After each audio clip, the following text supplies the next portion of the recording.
തെരഞ്ഞെടുപ്പ് പ്രചരണത്തിന് ഫ്ലക്സും പ്ലാസ്റ്റിക്കും ഉപയോഗിക്കുന്നതിന് ഹൈക്കോടതിയുടെ വിലക്ക്. ചീഫ് ജസ്റ്റിസ് അധ്യക്ഷനായ ഡിവിഷൻ ബെഞ്ചാണ് ഇടക്കാല ഉത്തരവിലൂടെ ഫ്ലക്സ് ബോർഡുകൾ നിരോധിച്ചത്. ജീർണിക്കുന്ന വസ്തുക്കൾ മാത്രമേ പ്രചരണത്തിന് ഉപയോഗിക്കാവൂ എന്ന് തെരഞ്ഞെടുപ്പ് കമ്മീഷൻ ഉറപ്പാക്കണമെന്നും ഉത്തരവിലുണ്ട്. തെരഞ്ഞെടുപ്പിൽ ഫ്ലക്സ് ബോർഡുകളുടെ ഉപയോഗം നിരോധിക്കണമെന്നാവശ്യപ്പെട്ട് ആറ്റിങ്ങൽ കേന്ദ്രമായി പ്രവർത്തിക്കുന്ന സേവന വികാസ് കേന്ദ്രം എന്ന സംഘടനയാണ് പൊതുതാൽപര്യ ഹർജിയുമായി ഹൈക്കോടതിയെ സമീപിച്ചത്. തെരഞ്ഞെടുപ്പ് പ്രചരണത്തിന് വ്യാപകമായി ഫ്ലക്സുകൾ ഉപയോഗിക്കാൻ സാധ്യതയുണ്ടെന്നും ജീർണിക്കാത്ത ഇത്തരം ഫ്ലക്സുകൾ പരിസ്ഥിതിക്ക് ദോഷകരമാണെന്നും ചൂണ്ടിക്കാട്ടിയായിരുന്നു ഹർജി. പരിസ്ഥിതി സൗഹൃദമായ പ്രചരണം മാത്രമേ അനുവദിക്കൂവെന്ന് രാഷ്ട്രീയ പാർട്ടികളെ അറിയിച്ചിട്ടുണ്ടെന്ന് തെരഞ്ഞെടുപ്പ് കമ്മീഷനും കോടതി അറിയിച്ചു. ഇതിനെ തുടർന്നാണ് ഫ്ലക്സുകളുടെ ഉപയോഗം നിരോധിച്ച് കോടതി ഇടക്കാല ഉത്തരവ് പുറപ്പെടുവിച്ചത്. ജീർണിച്ചു പോകാൻ സാധ്യതയില്ലാത്ത ഫ്ലക്സ്, പ്ലാസ്റ്റിക് തുടങ്ങിയവ ഒരു കാരണവശാലും പ്രചരണത്തിന് ഉപയോഗിക്കരുത്. പൂർണ്ണമായും പരിസ്ഥിതി സൗഹൃദമാകണം പ്രചരണമെന്ന് ഇലക്ഷൻ കമ്മീഷൻ ഉറപ്പാക്കണമെന്നും ഇടക്കാല ഉത്തരവിലുണ്ട്. News bureau, Kochi. സാമുദായിക ധ്രുവീകരണത്തിനിടയാക്കും വിധം മതത്തെയും ദൈവത്തെയും തെരഞ്ഞെടുപ്പ് പ്രചരണത്തിന് ഉപയോഗിക്കുന്നത് ചട്ടലംഘനമെന്ന് chief electoral officer Tikaram Meena. ഇത് ശബരിമല വിഷയത്തിനും ബാധകമാകും. രാഷ്ട്രീയ പാർട്ടികളുമായി ഇക്കാര്യം ചർച്ച ചെയ്യുമെന്നും സിഇഒ അറിയിച്ചു. കേരളത്തിൽ മാർച്ച് 28-നാണ് തെരഞ്ഞെടുപ്പ് വിജ്ഞാപനം. തെരഞ്ഞെടുപ്പിനായുള്ള എല്ലാ ഒരുക്കങ്ങളും പൂർത്തിയായതായും ടിക്കാറാം മീണ അറിയിച്ചു. കേരളം ഏപ്രിൽ 23-ന് പോളിംഗ് ബൂത്തിലേക്ക് പോകുമ്പോൾ സ്ഥാനാർത്ഥികൾക്കും വോട്ടർമാർക്കും കൃത്യമായ നിർദ്ദേശങ്ങളും വിവരങ്ങളും തന്നെയാണ് ചീഫ് ഇലക്ടറൽ ഓഫീസർ നൽകുന്നത്. സാമുദായിക ധ്രുവീകരണത്തിനിടയാകും വിധം മതത്തെയും ദൈവത്തെയും തെരഞ്ഞെടുപ്പ് പ്രചരണത്തിന് ഉപയോഗിക്കുന്നത് ചട്ടലംഘനമാണെന്ന് സിഇഒ ടിക്കാറാം മീണ പറഞ്ഞു. ഇത് ശബരിമല വിഷയത്തിനും ബാധകമാകും. In the name of God or by citing religious things or misinterpreting the Supreme Court judgment, if somebody is trying to do that, that is a clear violation of the Model Code of Conduct. We are going to book a case against such people. നാളെ രാഷ്ട്രീയ party പ്രതിനിധികളുമായി നടത്തുന്ന ചർച്ചയിൽ ഇതുൾപ്പെടെയുള്ള കാര്യങ്ങൾ ചർച്ച ചെയ്യും. ഈ മാസം 28-നാണ് സംസ്ഥാനത്ത് തെരഞ്ഞെടുപ്പ് വിജ്ഞാപനം പുറപ്പെടുവിക്കുന്നത്. നാമനിർദ്ദേശ പത്രിക സമർപ്പിക്കാനുള്ള അവസാന തീയതി ഏപ്രിൽ 4-ആണ്. സൂക്ഷ്മ പരിശോധന ഏപ്രിൽ 5-നും നാമനിർദ്ദേശ പത്രിക പിൻവലിക്കാനുള്ള അവസാന തീയതി 8-ഉമാണ്. ജനുവരി 30-ന് പ്രസിദ്ധീകരിച്ച പട്ടിക പ്രകാരം 2,54,08,711 വോട്ടർമാരാണ് സംസ്ഥാനത്ത് ആകെയുള്ളത്. ഇതിൽ 1,22,97,403 പുരുഷ വോട്ടർമാരും 1,31,11,189 സ്ത്രീ വോട്ടർമാരും 119 ട്രാൻസ്ജെൻഡർമാരുമുണ്ട്. വോട്ടർ പട്ടികയിലേക്ക് മാർച്ച് 25 വരെ പേര് ചേർക്കാമെന്നും ചീഫ് ഇലക്ടറൽ ഓഫീസർ വ്യക്തമാക്കി. സംസ്ഥാനത്തുള്ള 24,970 പോളിംഗ് സ്റ്റേഷനുകളിൽ ഇതുവരെയായി 750 പ്രശ്നബാധിത ബൂത്തുകളാണ് കണ്ടെത്തിയിട്ടുള്ളത്. ക്രിമിനൽ പശ്ചാത്തലമുള്ള സ്ഥാനാർത്ഥികൾ കേസിന്റെ വിശദാംശങ്ങൾ തെരഞ്ഞെടുപ്പ് കമ്മീഷനെ ഫോം 26-ലൂടെ അറിയിക്കണം. ഒപ്പം പത്ര-ദൃശ്യ മാധ്യമങ്ങളിലൂടെ വിവരങ്ങൾ പരസ്യപ്പെടുത്തുകയും വേണം. പൂർണ്ണമായും ഇലക്ട്രോണിക് വോട്ടിംഗ് മെഷീനിൽ നടത്തുന്ന തെരഞ്ഞെടുപ്പിനായി രാഷ്ട്രീയ പാർട്ടികൾ, വോട്ടർമാർ, മാധ്യമങ്ങൾ എന്നിവയ്ക്ക് പ്രത്യേക ബോധവൽക്കരണം നൽകുമെന്നും സിഇഒ വ്യക്തമാക്കി. News bureau, Thiruvananthapuram. കോൺഗ്രസിന്റെ സ്ഥാനാർത്ഥി പട്ടികയിൽ തീരുമാനമായില്ല. മുതിർന്ന നേതാക്കൾ മത്സരിക്കണമെന്ന് മുല്ലപ്പള്ളി.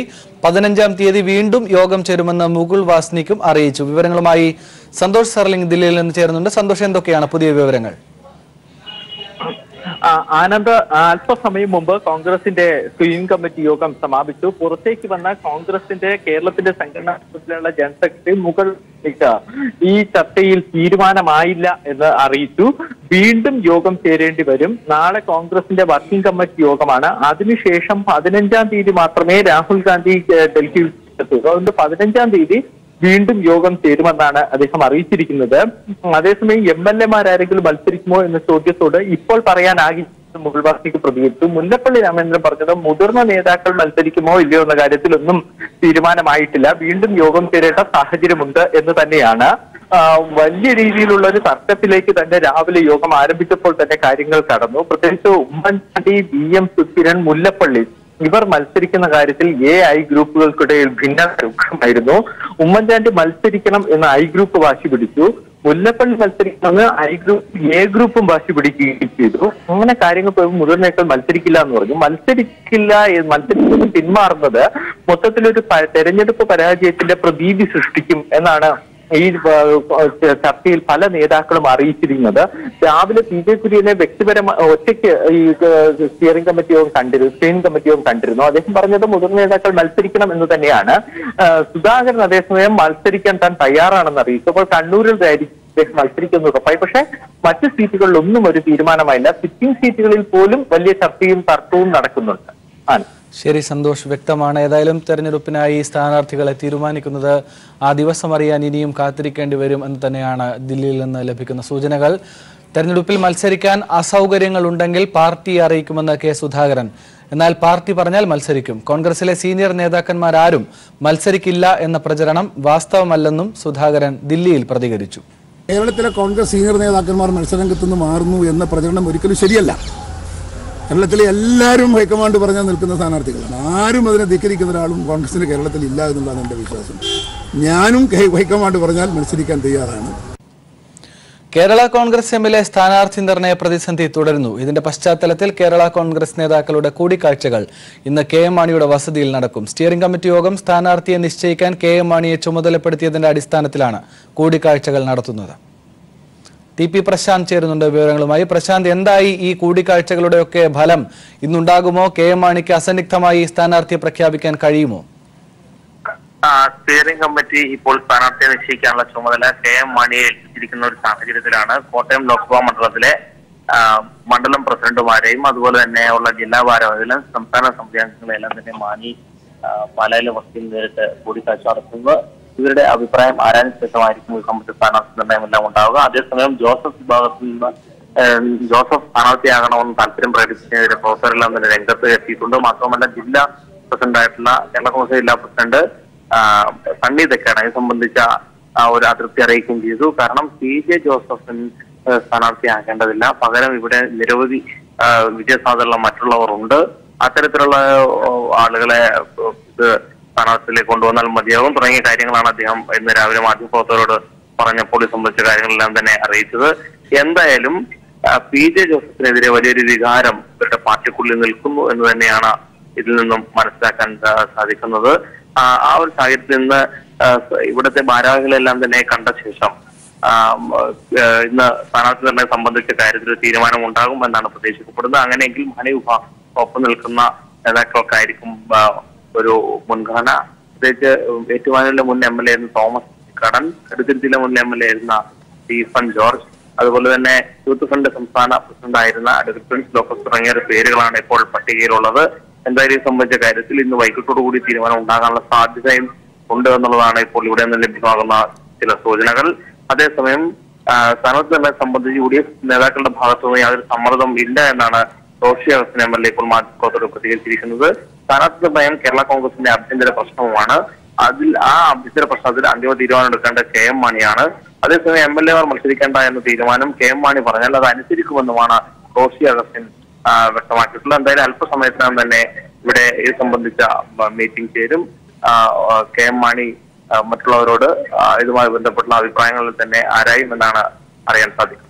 ശരി, ടി പി പ്രശാന്താണ് കോട്ടയത്ത് നിന്ന് ഏറ്റവും പുതിയ വിവരങ്ങൾ കൂടി നൽകിയത്. തെരഞ്ഞെടുപ്പ് ബോണ്ടിനെതിരായ ഹർജികൾ പരിഗണിക്കുന്നത് സുപ്രീംകോടതി മാർച്ച് 26 മാറ്റി.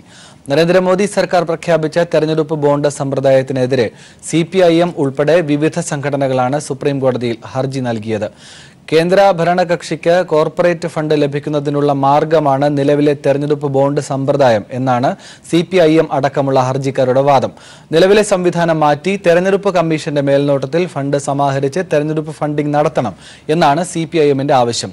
ചീഫ് ജസ്റ്റിസ് രഞ്ജൻ ഗൊഗോയ് അധ്യക്ഷനായ 3-അംഗ ബെഞ്ചാണ് ഹർജികൾ പരിഗണിക്കുക. വടകര പാർലമെന്റ് മണ്ഡലം തിരിച്ചുപിടിക്കാനുള്ള ആവേശമാണ് നാടെങ്ങും കാണാൻ കഴിയുന്നതെന്ന് LDF സ്ഥാനാർത്ഥി P ജയരാജൻ പറഞ്ഞു. തെരഞ്ഞെടുപ്പ് പ്രചരണത്തിനൊപ്പം കുടിവെള്ളം എത്തിക്കുന്നതിനും സാന്ത്വന പരിചരണ രംഗത്തും LDF പ്രവർത്തകർ സജീവമാകണമെന്നും അദ്ദേഹം ആവശ്യപ്പെട്ടു. വടകര പാതിയാരക്കരയിൽ CPIM അനുസ്മരണ സമ്മേളനം ഉദ്ഘാടനം ചെയ്യുകയായിരുന്നു P ജയരാജൻ. നഷ്ടപ്പെട്ട വടകര മണ്ഡലം തിരിച്ചുപിടിക്കും എന്നുള്ള ആവേശകരമായിട്ടുള്ള അനുഭവമാണ് ഇവിടെ വന്നപ്പോഴും ഉണ്ടായത്. അപ്പൊ ഞങ്ങൾ എന്തായാലും തിരിച്ചു പിടിച്ചിരിക്കും. അപ്പൊ തിരിച്ചു പിടിക്കാൻ എന്നെ മുന്നിൽ നിർത്തിയിട്ടുള്ള ഒരു തെരഞ്ഞെടുപ്പ് സമരമാണ് നടക്കുന്നത്. തീർച്ചയായിട്ടും ആ സമരം നമുക്ക് ഒന്നിച്ച് നടത്താം. വടകര മണ്ഡലത്തിന്റെ രാഷ്ട്രീയ പ്രബുദ്ധത ഉയർത്തിപ്പിടിക്കാം. വോട്ടെടുപ്പ് നടന്ന് വോട്ടെണ്ണി ഫലം പ്രഖ്യാപിക്കുമ്പോൾ ചരിത്ര വിജയമായിട്ട് വടകര മണ്ഡലത്തിലെ LDFന്റെ വിജയം മാറത്തക്ക നിലയിൽ ചിട്ടയായിട്ടുള്ള പ്രവർത്തനം നമുക്ക് നടത്താനാവും. സംസ്ഥാന സർക്കാരിന്റെ വികസന നേട്ടവും കേന്ദ്ര സർക്കാരിന്റെ ജനദ്രോഹ പ്രവർത്തനങ്ങളുമായിരിക്കും തന്റെ പ്രചരണത്തിൽ മുഖ്യമെന്ന് സി ദിവാകരൻ. തിരുവനന്തപുരം വിമാനത്താവളം പോലും കച്ചവടമാക്കിയ സിറ്റിംഗ് എംപിയുടെ വികസന വിരോധം ജനങ്ങൾ മനസ്സിലാക്കി തന്നെ വൻപിച്ച ഭൂരിപക്ഷത്തിൽ വിജയിപ്പിക്കുമെന്നും തിരുവനന്തപുരം LDF സ്ഥാനാർത്ഥി സി ദിവാകരൻ അഭിപ്രായപ്പെട്ടു. ഒരു വശത്ത് തിരുവനന്തപുരത്തിന് വാഗ്ദാനങ്ങൾ മാത്രം നൽകി പറ്റിച്ച സിറ്റിംഗ് MP ശശി തരൂർ, മറുവശത്ത് രാജ്യത്ത് തന്നെ അഴിമതി നടത്തി കുത്തകകൾക്ക് തീറെഴുതിയ കേന്ദ്ര സർക്കാരിന്റെ പ്രതിനിധി. അതുകൊണ്ട് തന്നെ തിരുവനന്തപുരത്തുകാർ തന്നെ സ്വീകരിക്കുമെന്ന് ഉറപ്പാണ്. എതിരാരാണെന്ന് നോക്കിയല്ല, നാടിന്റെ വികസനത്തിന് വേണ്ടിയാണ് താൻ മത്സരിക്കുന്നതെന്നും തിരുവനന്തപുരം LDF സ്ഥാനാർത്ഥി സി ദിവാകരൻ പറഞ്ഞു. നമ്മുടെ തിരുവനന്തപുരത്ത് മത്സരിക്കുന്ന ആളുകൾ മറുപടി പറയേണ്ട ഒരു കാര്യം ഞാൻ ഗൗരവമായി തിരുവനന്തപുരത്തെ പൗരാവലിയുടെ മുമ്പിൽ, വോട്ടർമാരുടെ മുമ്പിൽ ഉന്നയിക്കാൻ. ഈ തിരുവനന്തപുരത്തിൻ്റെ കേരളത്തിൻ്റെ ഒരു അഭിമാനവും സമ്പത്തും സ്വപ്നവുമാണ് അന്താരാഷ്ട്ര വിമാനത്താവളം. എന്തിനാണ് തിരുവനന്തപുരം അന്താരാഷ്ട്ര വിമാനത്താവളം ഈ അദാനിക്ക് കൈമാറി? നഗ്നമായ കച്ചവടമല്ലേ? ആ കച്ചവടത്തിനെ എതിർക്കാൻ ഞങ്ങളല്ലാതെ, നിങ്ങൾ ഈ പറയുന്ന മൂന്നാം സ്ഥാനക്കാരല്ലാതെ, ഇടതുപക്ഷ പ്രസ്ഥാനമല്ലാതെ നിങ്ങൾ എവിടെയെങ്കിലും കേട്ടോ? താൻ നിന്നിടത്തെല്ലാം വിജയം കണ്ടിട്ടുണ്ട്, വിജയിച്ചിടത്തെല്ലാം വികസനം കൊണ്ടുവന്നിട്ടുണ്ട്. സംസ്ഥാന സർക്കാരിന്റെയും തന്റെയും വികസന പ്രവർത്തനങ്ങൾ ജനങ്ങളോട് പറയാൻ തെരഞ്ഞെടുപ്പ് വരെയുള്ള ദിവസങ്ങൾ ധാരാളമാണെന്നും അദ്ദേഹം പറഞ്ഞു. കരുതാപ്പള്ളിക്ക് പോകുമ്പോൾ അത് സിറ്റി സീറ്റ് അല്ലത്, ഞാൻ കൈവശി പോയതാ. അതാ ഇവിടുത്തെ എത്ര 150 കിലോമീറ്റർ അകലെയാണ്, എനിക്ക് ഒരു പരിചയമില്ല. ഞാൻ അവിടെ ജയിച്ചത് മാത്രമല്ല, അവിടെ എല്ലാം ചെയ്തു. ഇവിടെ ജനപ്രതിനിധികൾ എന്ത് ചെയ്യണമെന്ന് നിങ്ങൾ അറിയാൻ ചോദിച്ചാൽ, നിങ്ങളെ ഞാൻ ക്ഷണിക്കുകയാണ് കരുതാപ്പള്ളിയിൽ. അവിടെ 10 കൊല്ലം ഞാൻ എന്താണ് ചെയ്തത്? നിങ്ങൾ നെടുവങ്ങാട്ട് പോയി ചോദിച്ചു നോക്ക്. 2.5 കൊല്ലം ആള് ഞാൻ. Rinu Sreedhar, news bureau, Thiruvananthapuram. പാറശാലയിൽ വീണ്ടും RSS അക്രമം. ഇന്ന് പുലർച്ചെ 2:30യോടെ CPIM Parassala local committee secretary ബിജുവിന്റെ വീട് ആക്രമിച്ചു. 8ഓളം വരുന്ന സംഘപരിവാർ പ്രവർത്തകരാണ് അക്രമം നടത്തിയതെന്ന് CPIM ആരോപിച്ചു.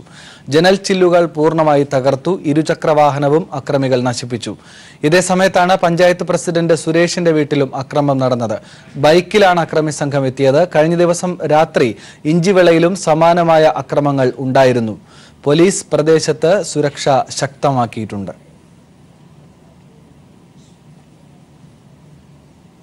സംഝോത സ്ഫോടന കേസിൽ NIA കോടതി ഇന്ന് വിധി പറയും. 2007 ഫെബ്രുവരി 18-ന് ഹരിയാനയിലെ പാനിപ്പത്തിൽ വെച്ച് നടന്ന സ്ഫോടനത്തിൽ 68 പേരാണ് കൊല്ലപ്പെട്ടത്. പഞ്ചകുള NIA കോടതിയാണ് കേസിൽ വിധി പറയുക. 8 പ്രതികളുള്ള കേസിൽ 4 പേരാണ് ഇന്ന് കോടതിയിൽ ഹാജരാവുക. സ്വാമി അസീമാനന്ദ്, ലോകേഷ് ശർമ്മ, കമൽ ചൌഹാൻ, രജീന്ദർ ചൌധരി എന്നിവരാണ് കേസിൽ പിടിയിലായിട്ടുള്ളത്. ഇതിൽ ജാമ്യം ലഭിച്ച സ്വാമി അസീമാനന്ദ് ഒഴികെ ബാക്കിയുള്ളവർ ഇപ്പോൾ ജുഡീഷ്യൽ കസ്റ്റഡിയിലാണ്. കേസിലെ മുഖ്യ സൂത്രധാരൻ സുനിൽ ജോഷി 2007-ൽ കൊല്ലപ്പെട്ടിരുന്നു. രാമചന്ദ്ര കൽസൻഗാര, സന്ദീപ് ധ്വാഗെ, അമിത് എന്നീ 3 പ്രതികൾ ഇപ്പോഴും ഒളിവിലാണ്. കോൺഗ്രസും BJPയും ഒരേ നാണയത്തിന്റെ 2 വശങ്ങളെന്ന നടൻ പ്രകാശ് രാജ്. ബംഗളൂരു ഗാന്ധി ഭവനിൽ സംഘടിപ്പിച്ച പ്രബുദ്ധ ഭാരതം സെമിനാറിലാണ് പ്രകാശ് രാജ് ഇരു പാർട്ടികൾക്കുമെതിരെ ആഞ്ഞടിച്ചത്. ബംഗളൂരു സെൻട്രൽ മണ്ഡലത്തിൽ മത്സരിക്കാനൊരുങ്ങുന്ന പ്രകാശ് രാജിന് സ്വരാജ് പാർട്ടി, ആം ആദ്മി പാർട്ടി തുടങ്ങിയ കക്ഷികളും കർഷക സംഘടനകളും പിന്തുണ അറിയിച്ചിട്ടുണ്ട്. സാമ്പത്തിക സംവരണത്തിനെതിരെ സമർപ്പിച്ച പൊതു താൽപര്യ ഹർജികൾ പരിഗണിക്കുന്നത് സുപ്രീംകോടതി മാർച്ച് 28-ലേക്ക് മാറ്റി. ഹർജി 5-അംഗ ഭരണഘടനാ ബെഞ്ചിന് അയക്കുന്ന കാര്യം പരിശോധിക്കാമെന്ന് ചീഫ് ജസ്റ്റിസ് രഞ്ജൻ ഗൊഗോയ് നിരീക്ഷിച്ചു. ചീഫ് ജസ്റ്റിസ് അധ്യക്ഷനായ 3-അംഗ ബെഞ്ചാണ് ഹർജി പരിഗണിച്ചത്. ഭരണഘടനാ ഭേദഗതി സ്റ്റേ ചെയ്യണമെന്ന ഹർജിക്കാരുടെ ആവശ്യം കോടതി അംഗീകരിച്ചിട്ടില്ല. സർക്കാർ കൊണ്ടുവന്നിരിക്കുന്ന ഭരണഘടനയുടെ 15, 16 അനുച്ഛേദങ്ങളുടെ ഭേദഗതി ഭരണഘടനയുടെ അടിസ്ഥാന ഘടനയുമായി ചേർന്നു പോകുന്നതല്ല എന്നാണ് ഹർജിക്കാർ ചൂണ്ടിക്കാണിക്കുന്നത്. 1973-ലെ കേശവാനന്ദ ഭാരതി കേസിലും 1993-ലെ ഇന്ദിരാ സാഹ്നി കേസിലും സാമ്പത്തിക സംവരണത്തിനെതിരായ സുപ്രീംകോടതി പരാമർശങ്ങൾ ഹർജിക്കാർ ചൂണ്ടിക്കാണിക്കുന്നുണ്ട്. വയനാട് വടക്കനാട് ഭീതി പരത്തിയ കാട്ടാനയെ മയക്കുവെടിവെച്ച് പിടികൂടി. 3 കുങ്കിയാനകളുടെ സഹായത്തോടെ വനം വകുപ്പ് ഇന്ന് രാവിലെയാണ് ആനയെ പിടികൂടിയത്. കുങ്കിയാനകളുടെ സഹായത്തോടെ വടക്കനാട് കൊമ്പനെ കാടിന് പുറത്തെത്തിച്ചു.